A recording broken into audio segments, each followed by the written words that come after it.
Hello, everyone. Welcome to Zillow Rentals Q2 Quarterly Insights webinar. We're so glad you're able to join us. I'm Brian Miller, Director of Partner Experience and Engagement for Zillow Rentals, and I'm delighted to be your host today. At Zillow, we are obsessively customer focused, and this includes renters. We have teams of economists who study what the market is doing and how this will impact rent prices and trends. We also have teams of population scientists who conduct surveys with thousands of renters each year, studying their preferences and behavior. We keep getting smarter about renters and the rental market, and we pass on these insights to you, our partners. Each quarter, Zillow's industry experts come together to present to you with real-time data at these hour-long webinars. They share their expert analysis and market predictions, and hopefully empower you and your teams with the knowledge you need to make informed business decisions. For those of you that were able to attend our last webinar in March, Zillow's chief economist, Skylar Olsen, discussed how a crisis in banking, rising interest rates, and a recession affected housing inventory and prices. We also heard from Manny Garcia, Zillow's senior population scientist, who covered key findings from Zillow's latest consumer housing trends report. We learned from Manny who the average renter is, what they're looking for, and how they're searching. Today, you'll be hearing from Skylar and Manny again. They'll be covering content related to rental growth and affordability. First up is Skylar Olsen, Zillow's chief economist. You may recognize Skylar from the media. She's made appearances on the Today Show, CNBC, Bloomberg, and many other outlets. We're also excited to share that Skylar will be taking the stage at Unlock 2023 in Nashville this October. We hope you can join this signature event, which unites some of our most valuable industry partners for 3 days of exciting programming and networking. For more information about Unlock, please reach out to Zillow sales representatives. We are lucky to have Skylar. She is extremely passionate about economic data and wants to share these insights with you. Take it away, Skylar. Thank you so much, Brian, for that introduction. And thank you all for, coming and having a moment to talk about economics and housing and looking what's happening today. Let's jump right in. For those of you that know me, I'm Zillow's chief economist. I've had the honor of playing with this data set for about 10 years now. But one of the things I love most about working at Zillow is not just that we have the sexiest housing data set in the world, but that data set continues to grow and evolve, especially when we build great products and we have customers that come onto our site and we power those products with a lot of very detailed product information to help consumers navigate housing markets. So with this incredible living data set, what can we know? First, before we jump into much closer to housing, let's get a picture of the macroeconomic environment, because honestly, that's driving a lot of the show right now. So it's good to have that intuition about what's happening so that we can understand what might be coming next. All right, now you may have been reading news headlines. If you joined us for the last webinar, headlines were scary then, headlines are a little scary now. Over the course of the pandemic, we are going through a massive economic shock, and that's having a few knock-on issues, though some we inherit and we go through almost like a rhythmic basis, right? Something like, say, the debt ceiling, right? And just a lot of uncertainty that's happening around in the market right now. Now, the debt ceiling crisis is past us. The bank failure crisis, a mini one, might even be a bit past us. But what's not past us is general inflation and the Federal Reserve's attempt to bring it down. Now, what you're seeing in front of you here are 3 common measures of general inflation. So just a general, the growth of the cost of that consumer basket, okay? The headliner is what you see up here in gold. That's the Consumer Price Index. That's the one that made headlines by hitting 9% year-over-year growth. How many of your salaried friends or even you yourselves got a 9% raise over the past year? That's Not likely, right? That's a big uptick in prices. That means that a lot of us over time are actually accepting a real wage cut. Now, the headliner is dramatic. And as you can see on this graph, it hit big heights. It's more volatile, that gold number. You can also see it coming down a little bit more. That's actually one of the reasons for some of the relief that we got from the Fed and the FOMC meeting when they met earlier this month, and they decided to put a pause on the upward pressure on interest rates to wait and see further effects of their policy on, say, these other two measures that are in front of us. Now, these darker blue lines, these are measures of core inflation. And we want to look at core inflation not just because that's what the Federal Reserve watches when they set their policy and they say, hey, we want core inflation to hit on average over the long run just 2%, right? We also look at core inflation, and the reason why the Fed cares about it is because by being core, it helps us better predict the prices that will come next, right? And what general inflation or that CPI might do. Now, these darker blue lines, they're core inflation because they remove food and energy. If you're looking at the trend mean PCE, it moves just the most volatile goods, and it allows substitution between different items that are similar to each other so we can avoid some price spikes, but maybe not all. Now, if I look at those measure of inflations, if you do your sciencey thing, you step back, you squint your eyes, and you ask yourself, are those blue lines coming down? Because what we're looking at when we look at this graph is month over month appreciation. We annualize it so we can compare it to that 2% goal. And by annualize it, I mean we take a month over month change. We say, what if that happened for 12 months? How big would that be? But if I look at this current pace of general inflation, that's what the month over month gets me. You know, I look at that blue right in front of us. I can't really argue that that's coming down really at all, right? It looks like it's a bit stable, at least. It's not growing, but it's bopping around. This is the challenge that the Fed has in front of them. Honestly, this is one of the reasons why we have higher recession risk, is because despite the fact that interest rates are high, this remains a problem, right? General inflation, the growth of that common consumer basket that everyone has to buy to live their lives, is just continuing to get more expensive. Now, where is it coming from, right? Is some of the big questions that, the Fed has to ask themselves when they set policy. And maybe we might want to ask ourselves just to get intuition about what comes next. What we're seeing in front of us here was a common culprit to talk about, inflationary concerns, which is the supply chain. Check out that dark line. That's a producer price index that reflects general freight trucking. So the cost of shipping stuff. Now you can see the cost of shipping stuff over the course of the pandemic when we bought more things, when we weren't going out to hotels and restaurants, right? We were consuming things instead, right? To ship them to our house. The general freight trucking prices exploded, right? By 2022, they had been up year over year, almost 30%. Now you can look at this graph and you can see the cost of freight, at least the way that it's changed year over year, has come down significantly. Currently, that is not what continues to drive inflationary pressure. In other words, I can't really blame the supply chain during the course of the pandemic, all these changes, like I did or maybe we may have attributed to inflation in the past. This is troublesome because this means this is inflation that's spread throughout just our everyday spending, right? Like, say, our shelter, and we'll get there soon. Now, I want to just put as a point of contrast the producer price index for, say, instead of shipping freight, so stuff, but us traveling by air, say, taking vacations. And you can see over the earlier course of the pandemic, the prices of air travel dropped dramatically. Not many of us were flying and going on those vacations. Today, that is still where some of that pressure, is on as people return to, say, not totally back to a pre-pandemic lifestyle, but as we kind of open up more and more and more, and we start to return. So it's not the supply chain anymore. What could it be? Okay, now another common culprit that we point to when we think about this general inflation problem, when we think about the cost of all of our goods when we go to Home Depot or the grocery store, just keep exploding. This is another portion that economists another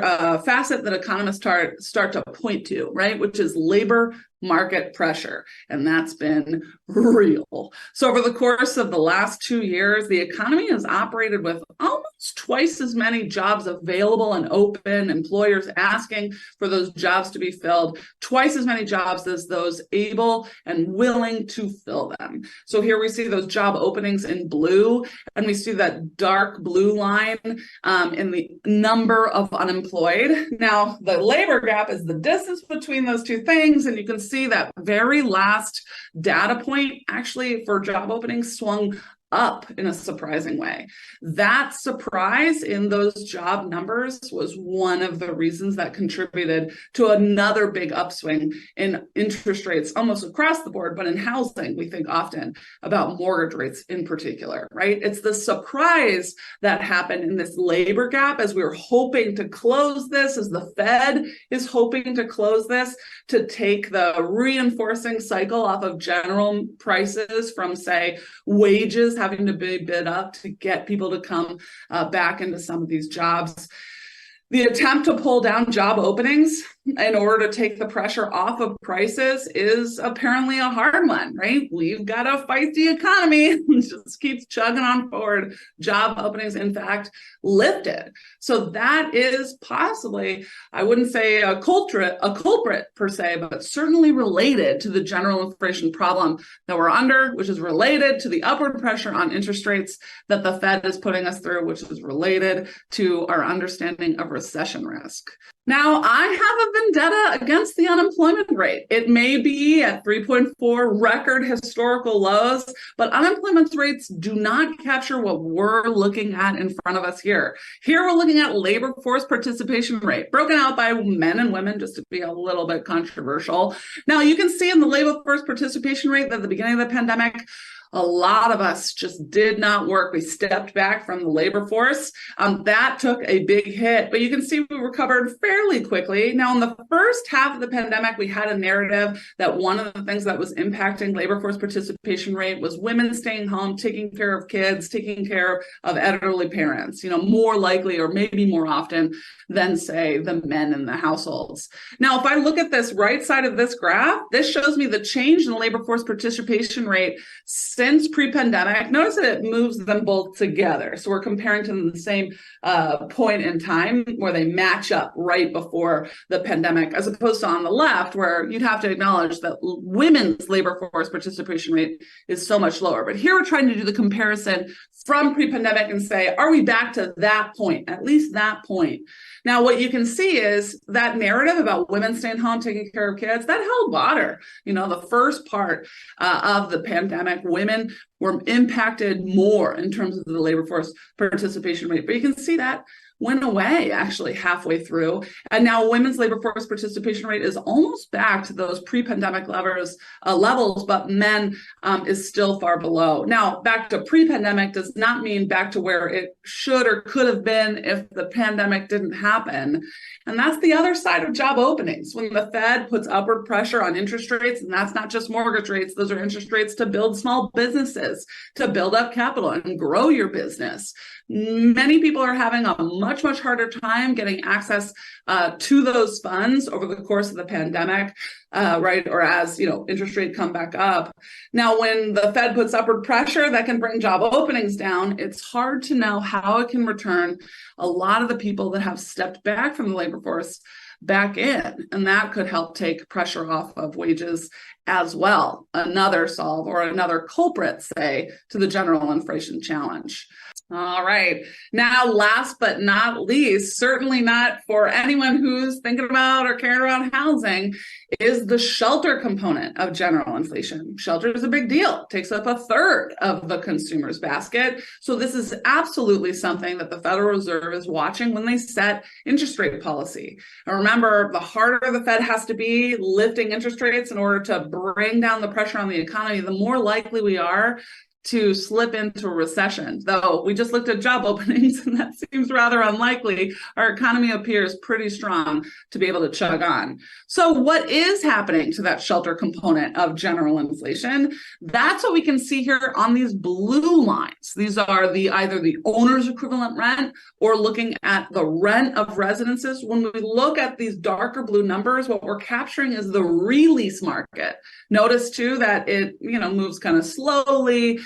This also is reported at a bit more of a lag than we can do with our market rate rent.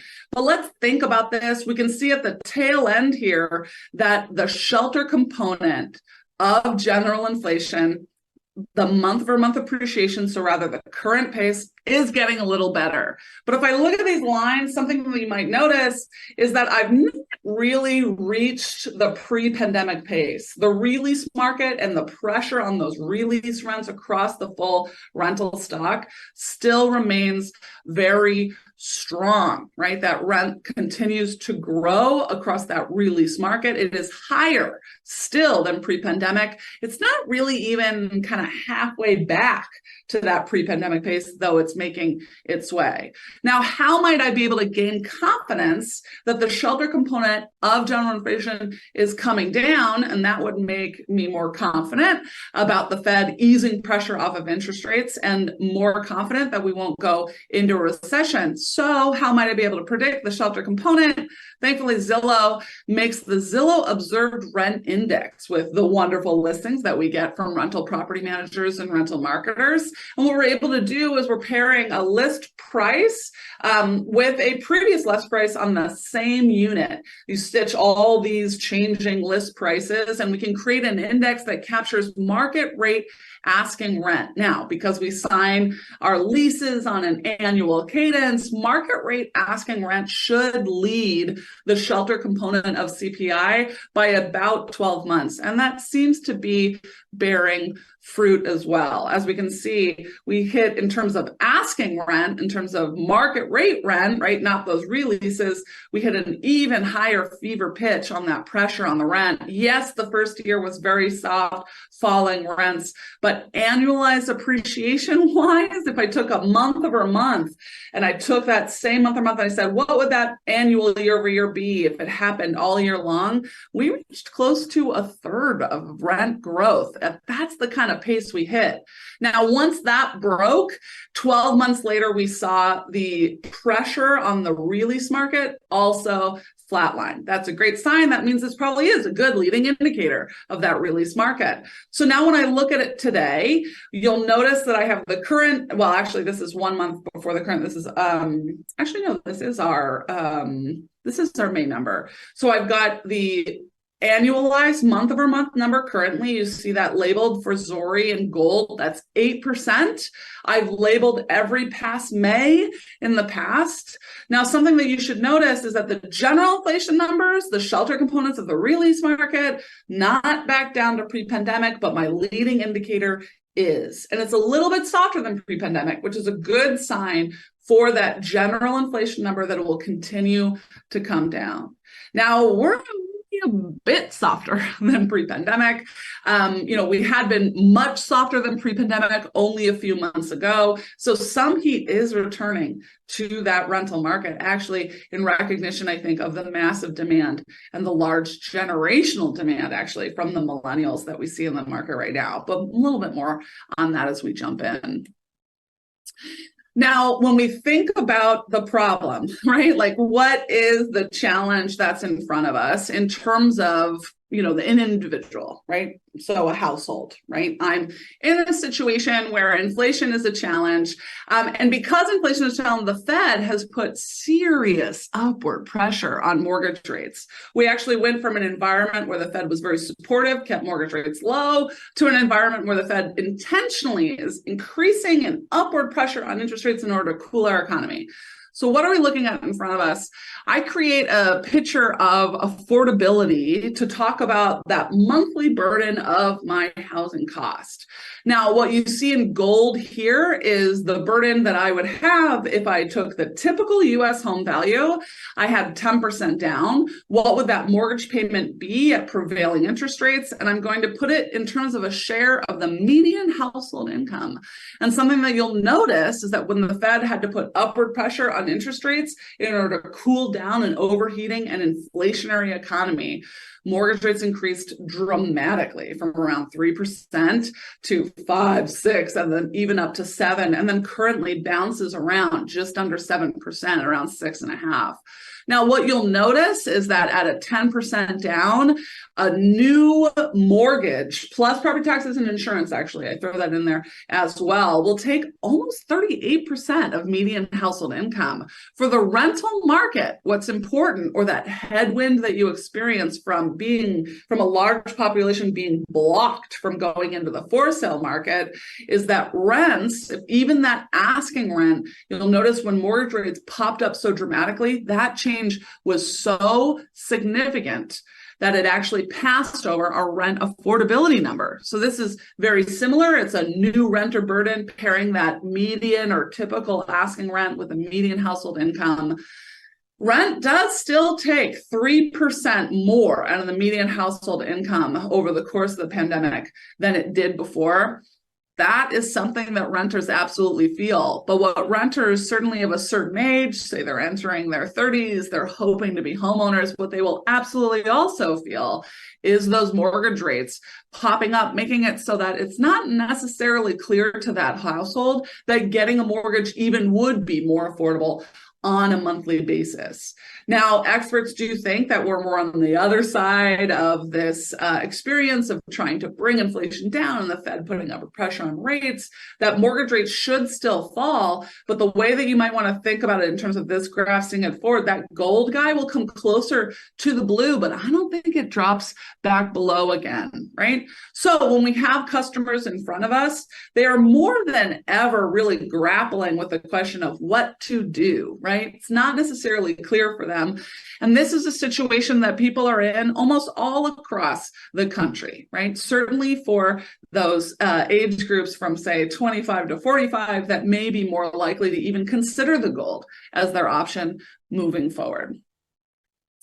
Now, we were talking a lot about U.S. rent growth, right? Not just to predict general inflation. I think this audience also cares a lot for rent growth, just because it matters a lot to, say, our clients or our renters and our customers, and also for our businesses. So let's take a little bit more of a look here. I'm not annualizing that month-over-month appreciation. We're just going to keep it straight at month-over-month. You see that guy in gold. As we just talked about, the most current month is just a little bit softer than pre-pandemic, but it is returning to, say, this pre-pandemic pace, a pace on rent that's a bit more, say, quote unquote, normal than, say, what we experienced early pandemic when rent was very flat, or mid-pandemic when rent was growing like gangbusters. And there you can see that on the blue line, we reached a max year over year, close to 17% rent growth.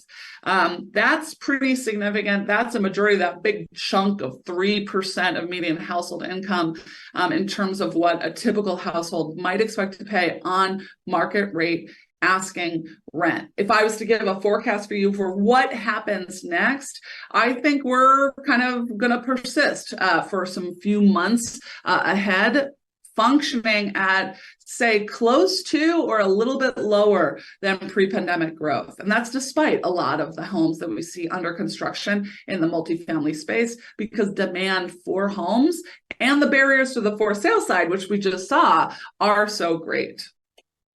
All right. Now, one of the reasons why that new homeowner burden popped up so high and so significantly, and kind of the aftermath of everything we just talked about now with the inflationary challenge, really amounts to this, right? Mortgage rates is really driving the for sale side of the picture pretty significantly. And it doesn't just matter that rates are higher, it's that they're so much higher so recently, and that they continue to jump along. Now, you can see on this graph that mortgage rates recently had another big upswing, and that has a lot to do with some of the data that we saw earlier, where job openings, currently upticked. We saw another surprise in PCE, but this is really driving that challenge, right? Of I qualify, I don't qualify, moving forward, and continuing to help put pressure on the rental market.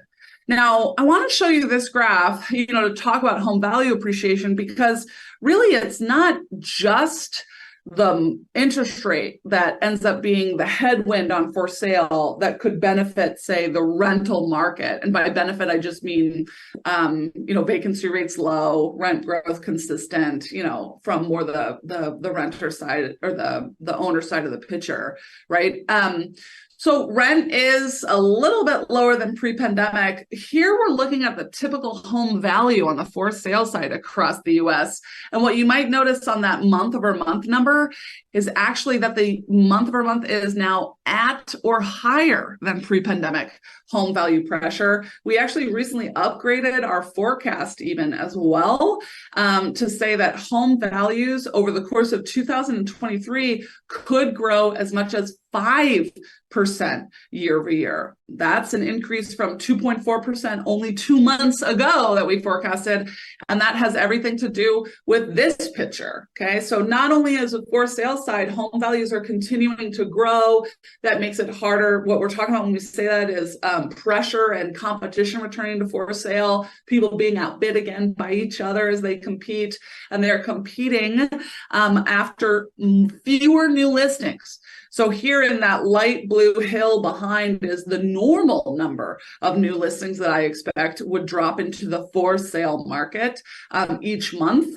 Now you'll notice that the 2023, we've been operating on much fewer new listings than we did maybe normally pre-pandemic, and even more than last year. And even at last year during this time, rates had already exceeded 5%, but as they exceed 6%, it gets worst. So new listings were 30% down from normal in May. Honestly, that's a bit of an improvement. In April, they were 35% down. This is absolutely being, it's caused by that higher interest rate. It's interest rate lock-in. Who's most sensitive to the fact that interest rates are at 6.5%? It's the homeowners holding on to 3%. 70% of mortgage homeowners have a rate below 4%. Okay, so they don't have too much incentive to move during a high interest rate environment. So the options that people have on the for sale market, not only are they continuing to get more expensive again, and that competition is back on, but there are fewer options out there. And yet we are at a time period where there's a massive amount of 25 to 45-year-olds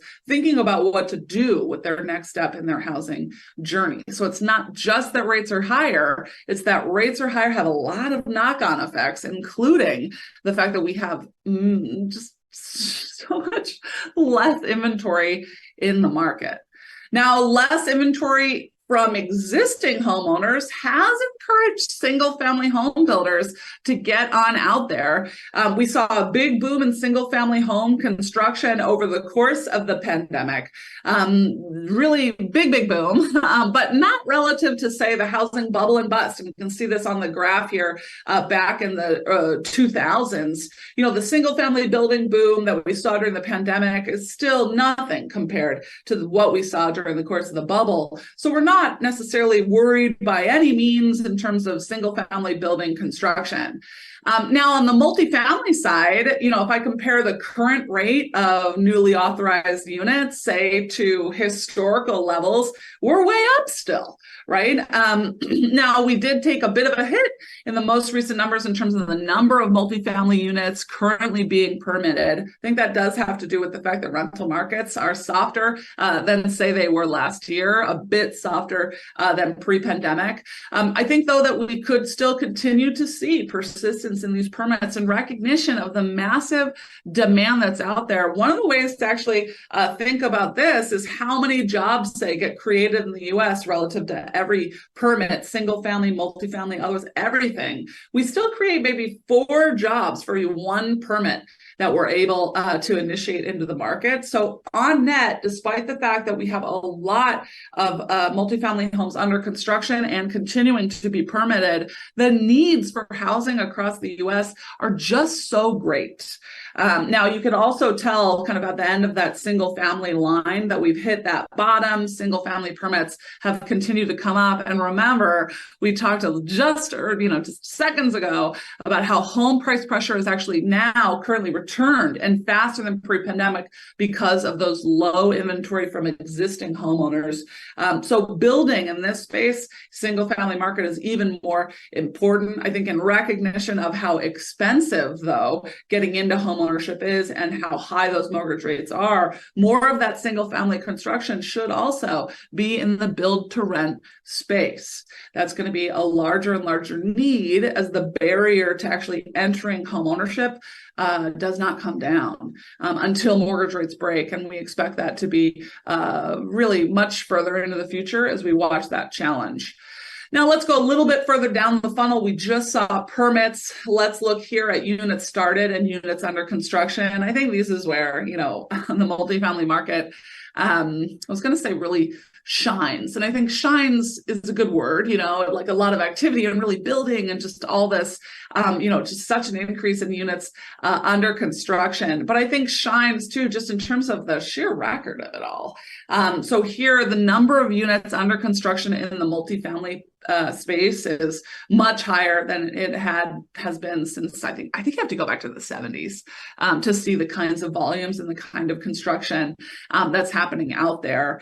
You can see on this graph that units started, so permits in the single family space hit bottom and has finally come back up. In terms of single family units started, the bottom is a little bit more recent, right? But since those permits pop up, I do expect this to be encouraging in the single family space as well. Units under construction in the multifamily space, at least that growth is slowing down, but we're still up quite significantly. And so when we think about the units that will be delivered in this space over time, still expect more. And that's a big impact that can happen in terms of predicting how rent patterns will look across different metros and even within metros, depending on where you were able to build over the course of the pandemic. And that brings us to a really important question. We just had a big national conversation, but housing is most certainly local. So what does it look like in, say, your neck of the woods? And what intuition can you have to predict whether or not your rental market is going to be hotter or cooler over the course of next year?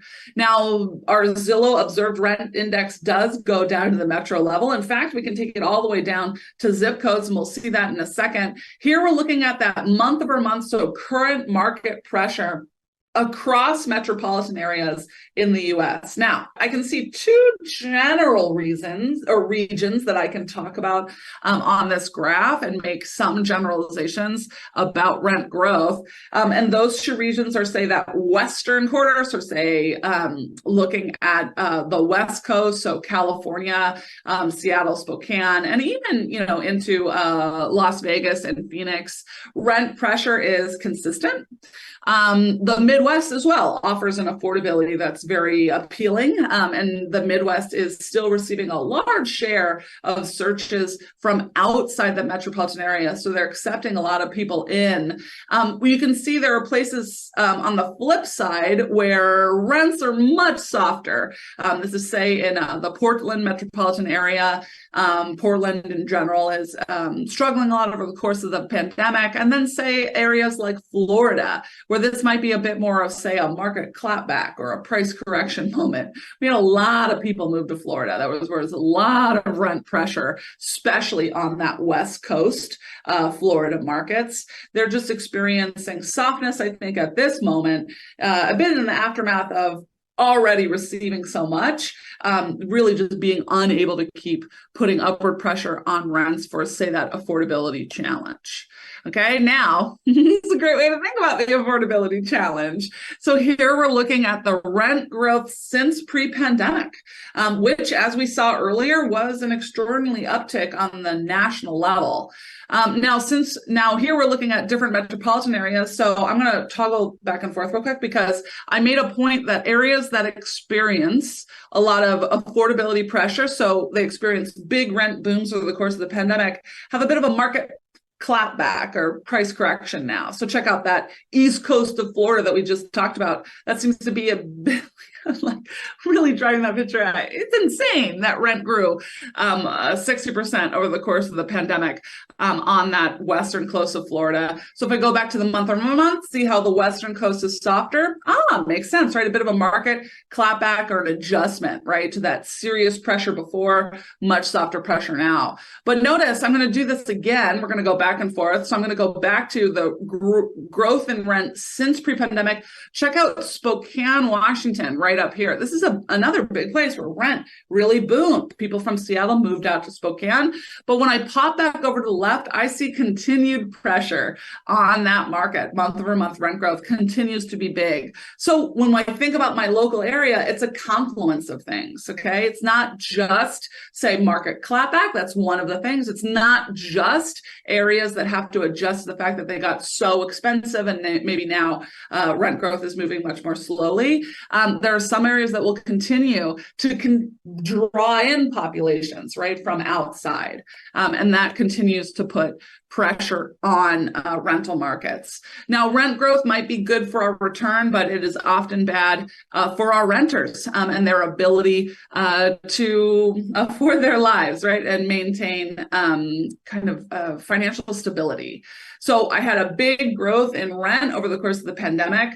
This is that rental burden number where I'm going to pair up asking rate rent, so typical asking rate, market rate rent, with local median household incomes, and I can see that rental affordability challenge. Notice when you look at a map like this, and this actually, the general pattern of this map looks similar to what it did pre-pandemic. Notice that we have long been willing to spend more out of our income to live in areas that offer, say, free amenities, like, I don't know, the sun. So that is absolutely the story of, say, Florida, the coast of Georgia, North and South Carolinas, and then, of course, California, Las Vegas, Phoenix.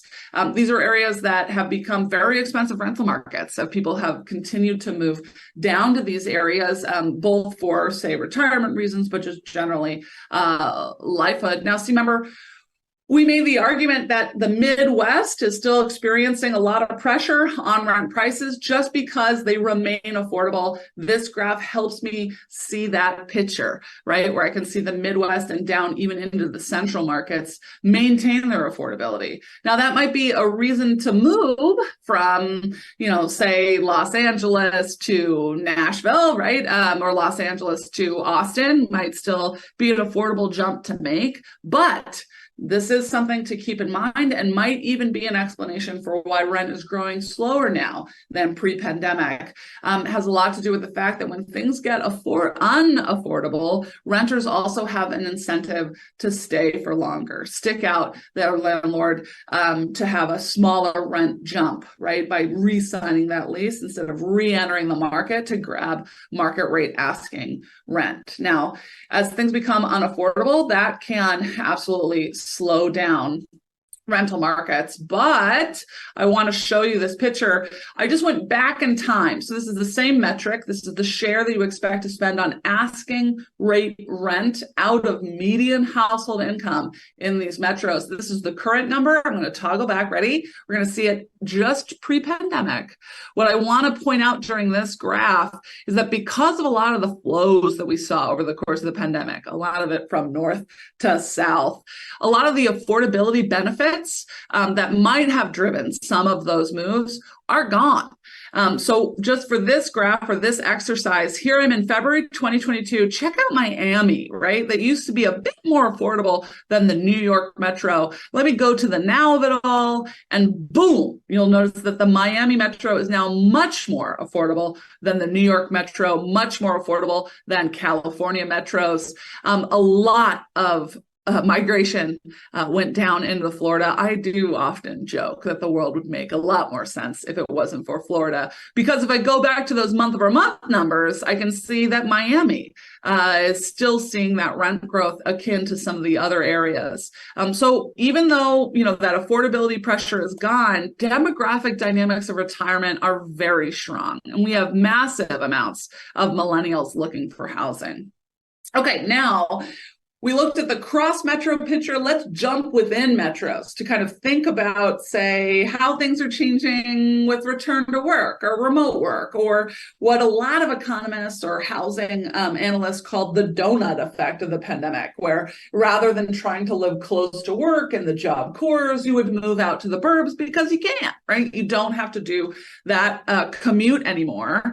Now here on the left, I'm looking at current month over month, okay? On the right, I'm looking at year over year. So that's kind of like the month over months, all of them together over the course of the year.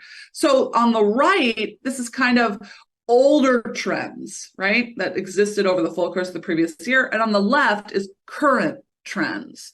Now, if you're familiar with the Seattle metropolitan area, that's what we're looking at here. These are zip codes across that space. You can find zip codes in almost every metropolitan area that we have across the US, or we have listings in order to create this metric. You can always download it at zillow.com/data, but we can also share data with you to check this out. But if you're unfamiliar with the Seattle area, let me just point out a couple of things. This is where the Amazon campus is. Now, Amazon famously told a lot of their employees this past month to come back to work, and there were protests outside of the offices, right? And so it seems like there's been a pull or a call back in order to bring even tech workers back into downtown spaces, but we are absolutely seeing that pushback from employees. Check out this pattern, though. It's not just the Amazon areas that saw year-over-year rent growth that was so soft, falling rent values. This is around where the Microsoft campuses are. You're seeing a similar pattern where rent year-over-year over the full course of the year, very soft and falling near these areas as people pursue affordability away from those job sites. Look at today, though. Today, if I was to look at a map across the metro, those kind of core job areas don't stand out to me as areas where rent is now currently falling. There's been a bit more of a relaxation, say, across the metropolitan areas. Now I currently have some, suburban areas are still going like hotcakes, but more of those suburban areas are cooling down. And then those central core spaces, rent is maybe not hot. I wouldn't go that far, but certainly not as cold as it was, as perhaps interest begins to return in more earnest. All right, let's check out Boston. We just looked at Seattle, a West Coast market. Let's give a little love to the East Coast. Boston has a pretty similar story, right? A similar story in the sense of reversing what trends had been happening over the course of the pandemic, but not necessarily similar story in terms of where things were hotter pre-pandemic or not. Now, when I look on the right, remember, I'm looking at year over year. So I'm thinking about still recent trends, but these are trends over the full course of the year in terms of pressure on rent. And when I look on the left, I'm thinking about current rent pressure, okay? So if I look on the right, I see a pattern, right? Over the course of the year, I can see year over year pressure was much stronger, kind of more Boston's core. And I saw, softness happening a bit in some of the, more northern burbs there, or, kind of cities within this metro. Now, if I look on the left, I can see a bit of a reversal of this trend. Some of the areas that had been growing, where rent growth was very significant, are now experiencing much softer rent. And then areas that say where rent was very soft over the course of the year are switching and turning back on again. Now, the intuition that we have when we look at spaces like these remember that a lot of the building happened in response to price pressure. So there could be more deliveries in areas that used to be hot. I'm not going to switch that around. But at the same token, we're also still experimenting and figuring out, what does it mean to remote work over the long term, and who will be called back, and what are the benefits to that. So across the metropolitan space, I think there's a lot of activity happening. Actually, this year. Now, how might I know that things are getting a little bit more exciting in terms of the return to work, which is a big part of what we think about when we think about downtowns or other kind of urban cores or urban villages? Now, this data that we see in front of us here, I really love this metric. This is from a company called VTS. They kind of, well, the way that they build this is their office demand index. So what they provide is kind of like the Zillow of office buildings, where they have brokers that can go in actually and log tours that they make for, say, their clients. Oh, Amazon needs, 10,000 square foot in Boston, or, oh, such and such company needs, this many more. They do dupe those, and they can see this office demand index, or they can create this office demand index over time. Now, they've baselined it to say, around pre-pandemic. So you can see that's, up where 100. Demand for office space is still pretty far down, at 63 relative to pre-pandemic, kind of more 100, or kind of what normal was in the national level. But check out March. I mean, March is a more exciting turnaround than had been trending in terms of office demand. So what we're watching this season, this year, I think will give us a lot of insight at the end of the year in terms of the demand that could potentially return to downtowns, and the return to work. Can we call it a struggle? It might be a struggle between employees and employers. And sometimes older employees and younger employees, lots of different people have different tastes in terms of, what is the best place to work or best for their careers. Now, the VTS also makes a office demand index for different metropolitan areas.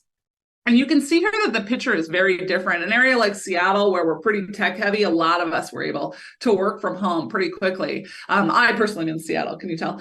And so office demand index remains, very low, near 49 relative to 100, but still we have an exciting uptick happening in more recent months. San Francisco, similar uptick and similarly very low. New York City, where office demand has been a bit more persistent, also has that upswing in March. So I think we're really looking right now as a big test on what will happen. Now, when I think about the success between metros, when I think about what drives a lot of the pressure on rents, some of it, of course, is related to people's ability to earn, and their ability to earn is often their ability to get a job, and their ability to get a job and the vibrancy within their industry depends a lot on that industry, especially after the pandemic very much so disrupted how we spent and what we spent things on.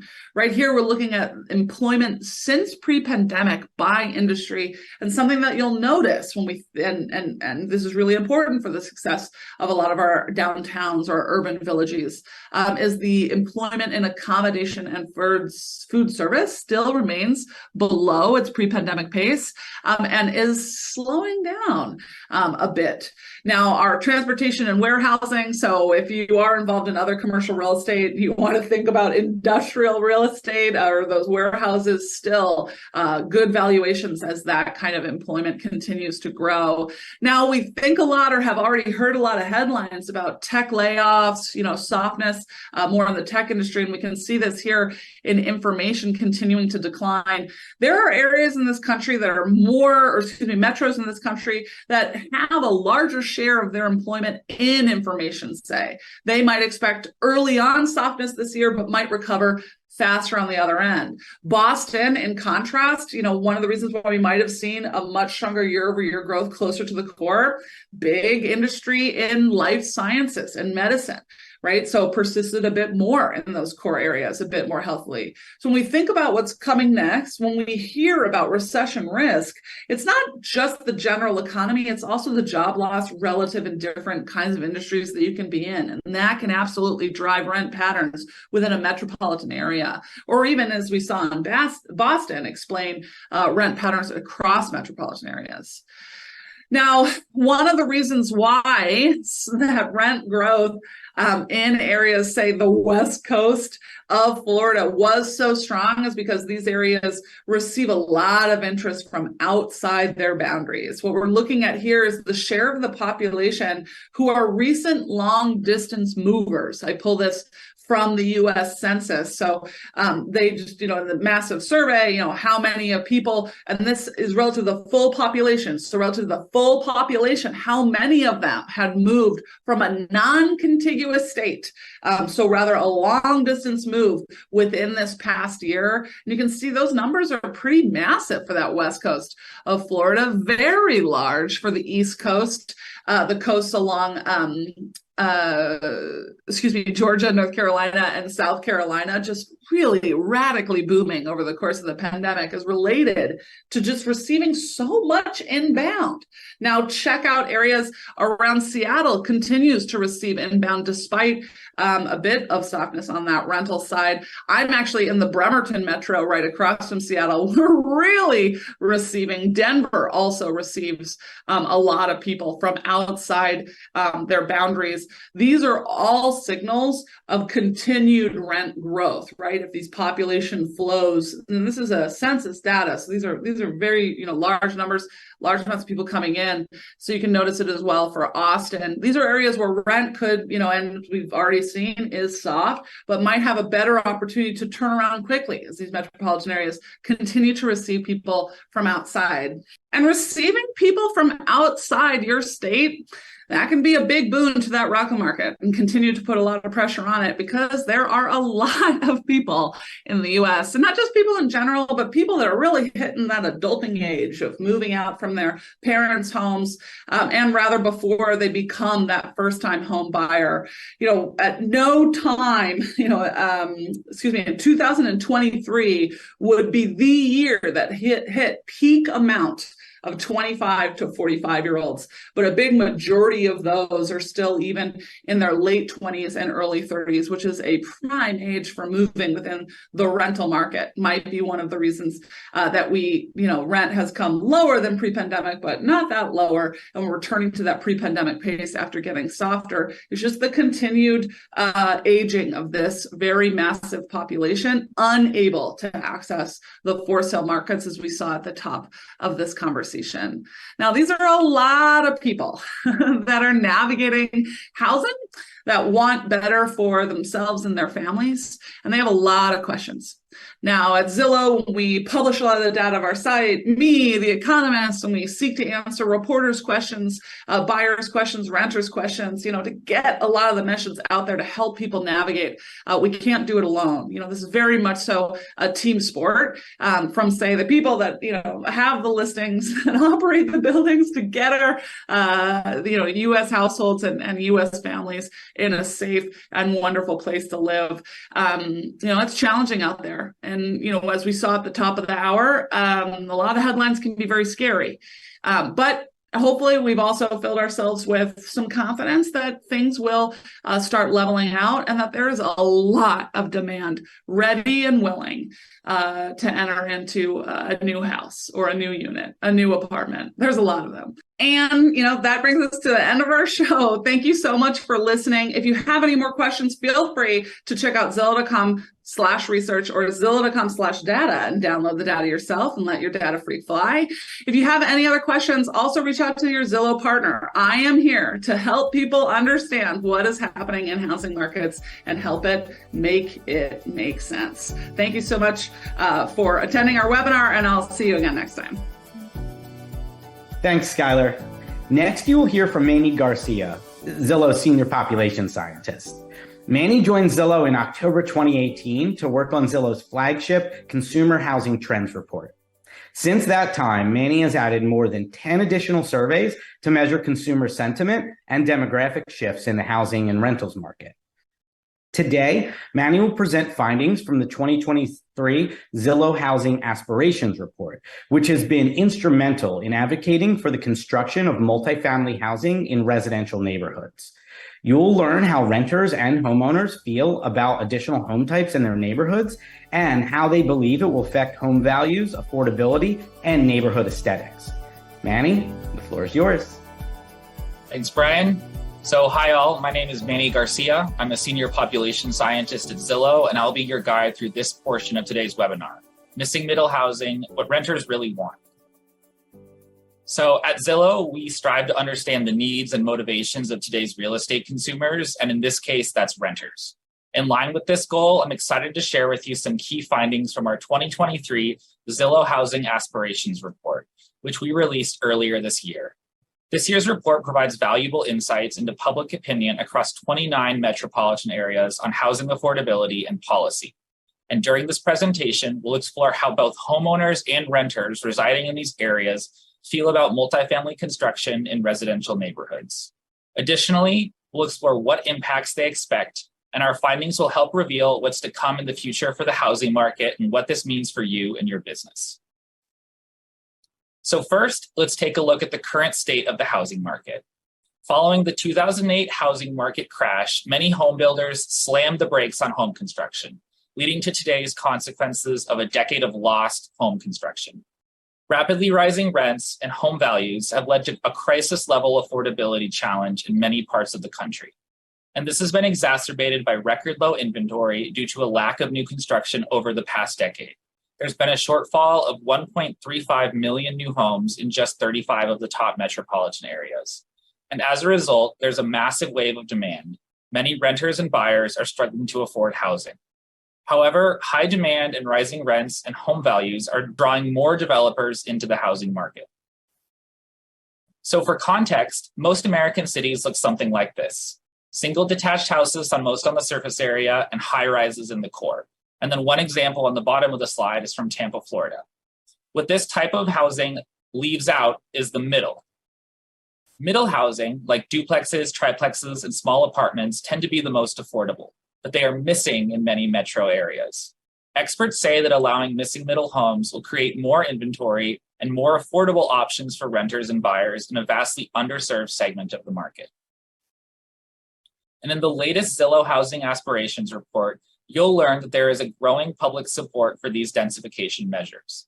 But before we review some key findings, let's talk a little bit about the methodology behind the report, including how we collect data and what gets represented. For this year's report, our team conducted a representative survey of over 14,000 adults across 29 US metropolitan areas. You can see the full list of metropolitan areas we included in the survey by viewing the full report linked at the end of this presentation. The sample includes renters and homeowners across both urban and suburban parts of each metro. So let's dive in. One top-line finding is that 82% of adults supported allowing at least one multifamily housing option in their neighborhood. Here we see there is broad support to allow at least one multifamily home type in residential neighborhoods. Accessory dwelling units, duplexes, and triplexes were generally the most popular. Among homeowners, 78% reported support for at least one. And as you can see next to the yellow arrow, renters are even more supportive at 89%. Support was consistent across cities, suburbs, and incomes. So why are renters more supportive of multifamily construction? Because they believe it will have a positive impact on affordability, which is the number one most important factor when they're looking for a home. When we asked renters in our annual Consumer Housing Trends report what they considered essential in a rental, 93% of them cited staying within budget, higher than any other rental characteristic, like bedrooms or the floor plan. And as you can see, renters are more likely to say that allowing more housing would have a positive impact on the availability of affordable housing options. Additionally, renters are more supportive because unlike most mortgage-paying homeowners, they are not locked into a fixed monthly payment. When demand for housing outstrips supply, they feel the rising costs most directly and immediately. Another finding from our annual Consumer Housing Trends report was that majorities of renters consider their commute and neighborhood walkability as very or extremely important neighborhood characteristics. And they're also more likely to say that components of their neighborhood and location would see a positive impact from more housing, like access to public transit, neighborhood amenities, as well as the look and feel of their neighborhoods. For example, 75% of renters said that allowing more homes would have a positive impact on neighborhood amenities like parks and restaurants. The short and sweet here is that more homes and more neighbors translate into the vibrant, walkable neighborhoods that renters are looking for. Almost all renters support allowing at least one type of multifamily housing in their neighborhood. ADUs, or accessory dwelling units, duplexes, and triplexes have majority support among both renters and homeowners. However, support for duplexes and triplexes decreases about 10 points for homeowners. Support for large condo and apartment buildings trails compared to smaller buildings. Half of renters are in support of buildings with 50 or more units, whereas support trends lower among the population overall at 38%. However, larger types of homes, like large apartment complexes, gain support if they're built near frequent transit or parks and recreation. So you can see on the left, only 38% of the population supports allowing a large building in their neighborhood. But that support grows to 76%, which you can see in the graphic on the right, for large apartment complexes if they're built near frequent transit or parks and rec. Homeowners, too, who have historically been less supportive than renters, still express growing support since at least 2019 when we first asked this series of questions. Then, 57% of homeowners agreed with the statement homeowners should be allowed to convert their homes to add housing, such as converting a single-family home to a duplex. In 2023, 68% agreed.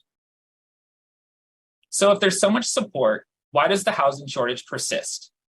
So here's just one example. I grew up in Portland, Oregon, so this is familiar to me. Oregon legalized duplexes statewide in 2021. However, some municipalities, despite that, have gone above and beyond, allowing things like apartments and sixplexes. But as you can see on the slide here, others have imposed hurdles that limit or prevent new types of homes from being built, like imposing fees, taxes, or delaying permitting. Another challenge is that the strongest support for middle housing comes from renters who are less likely to have up-to-date voter registration, in large part because they move more often. Among adults with up-to-date registration at their current address, 81% said that they support allowing at least one type of multifamily home in their neighborhood. Among those who registered previously but have not updated their registration since moving, that number is 92%, 11 points higher. The irony is, those who experienced the challenges of moving in the current housing market most recently are systematically less likely to influence it when elections roll around. So what's a takeaway? The US population in major metropolitan areas has become more supportive of new multifamily housing, and support is especially broad in areas close to frequent transit or parks and recreation.